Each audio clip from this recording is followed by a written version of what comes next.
V8 makes no particular distinction between abilities and magic spells. I understand this choice, it feels like you're streamlining the game. But V8 was also when I switched from spending most of my days making and wearing armor and playing a warrior, to wearing the lightest armor I could find and playing archer. Why? Because warrior's a frickin' spellcaster now!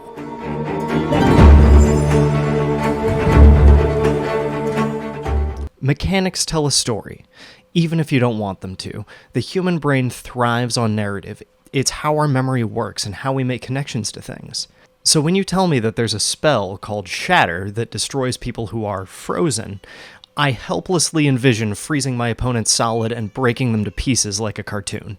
So when you tell me that I can use that ability to kill someone who is in the process of willing themselves through a lethal wound using true grit, what is going on?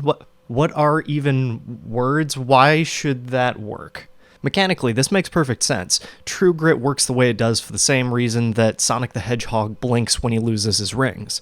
And we already have a mechanic for this, the frozen state, so bingo bango, True Grit has a short freeze effect, and Shatter has a new spell interaction. But should it? What does this really add to the game? Sure, if you're the kind of player who memorizes rulebooks, you now have one neat trick that warriors don't want you to know. But what are we saying about the game? That it's a game for people who like to memorize rulebooks? You're building a Ludo narrative with your mechanics, so let's make it a good one. Let's not just give players the story of how they rules lawyered each other until one of them died. Let's write mechanics that tell the story of a warrior and a wizard battling. So first off, and this might be controversial, abilities aren't magic. The best way I can illustrate this is with the case of 4th edition Dungeons & Dragons. 4th ed D&D normalized the way that abilities were written and used so that there was no distinction between magic and non-magic abilities other than the keywords associated with them. People hated it. They said it was too much like a video game, and it all broke down to just playing chess on a battle map instead of role-playing. 5th edition D&D, by contrast, has every character class function differently, both in how their abilities are written and how their resources work.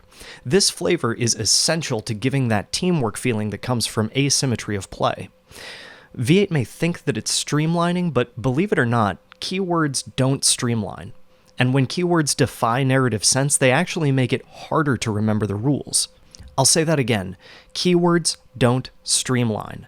The grasp of concept for an idea is the same whether you attach a keyword to it or not. And they're not a great mnemonic tool either. The best way to remember something is for it to tell a story, but keywords separate ideas from their narrative. What keywords do well is shorten the communication of information and formalize the definitions of words and their interactions. This makes them very good at communicating things like negative conditions.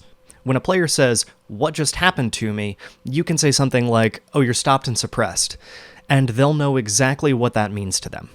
This is why 5th edition Dungeons & Dragons still keywords conditions, but pretty much nothing else. Overusing keywords can actually homogenize and take away from the flavor of abilities that they're being applied to, like how 4th ed D&D keyworded absolutely everything and every class felt exactly the same. So, classes should be asymmetrical, not just in what abilities they have, but in how those abilities function on every level, to such an extent that it shouldn't even be possible to merge abilities and magic into the same system. You might be able to formalize the language and merge some mechanics, but why bother? What's really being added to Archer by making it plant its feet and say the name of its specialty arrows before firing them? And again, why is my beloved warrior a flippin' verbal caster now?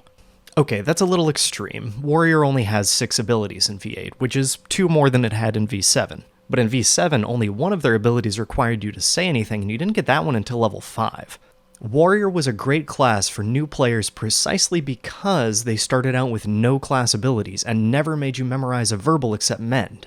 All the class did was improve various bits of gear. Now, I'm happy to ditch V7 Warrior, but I bring it up to highlight just how few abilities you really need to make a class feel good. Improved shield, improved armor, mend, blade sharp. None of these abilities were as good as their V8 counterpart, and I sunk hundreds of credits into that class. So, how do we design abilities to make a good class? First of all, power doesn't equal fun. Ancestral Armor and True Grit are both powerful abilities, but I hate them. I hate Ancestral Armor because it reduces player interaction, and I hate True Grit because it only happens after I die.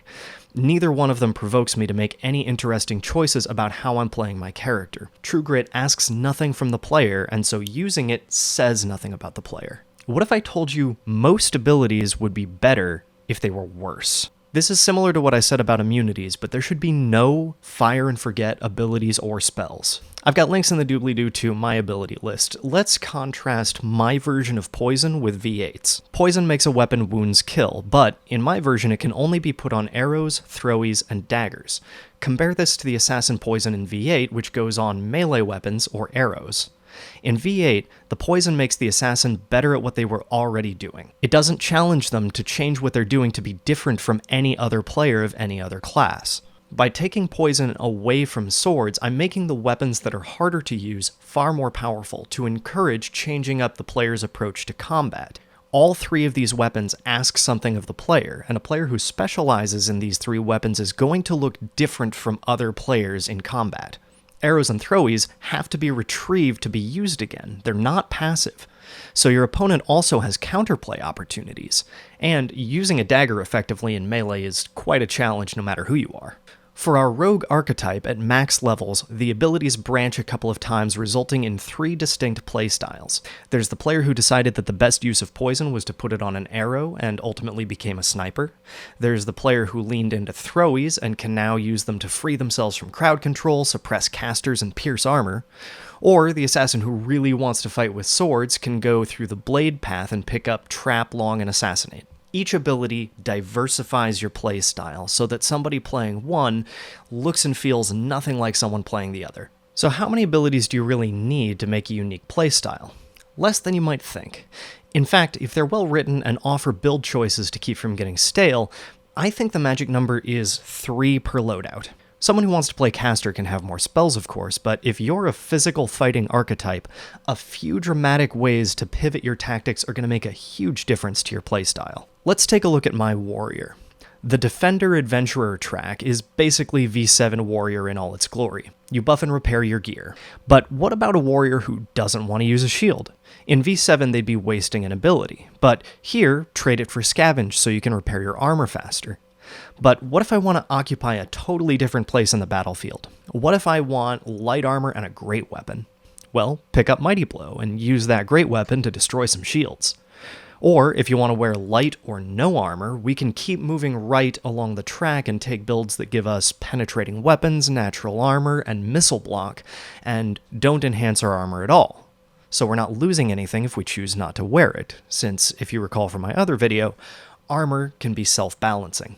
Having fewer abilities also eliminates the need for buff strips with non-magical self-buffs. Just your class sash and weapon loadout will be enough for players to know what to expect. In short, abilities should enhance the action, not bog it down.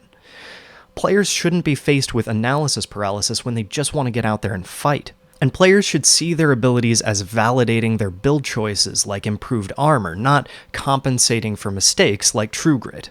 Casters and non-casters should feel and operate differently, and that's putting it mildly. Thanks for watching.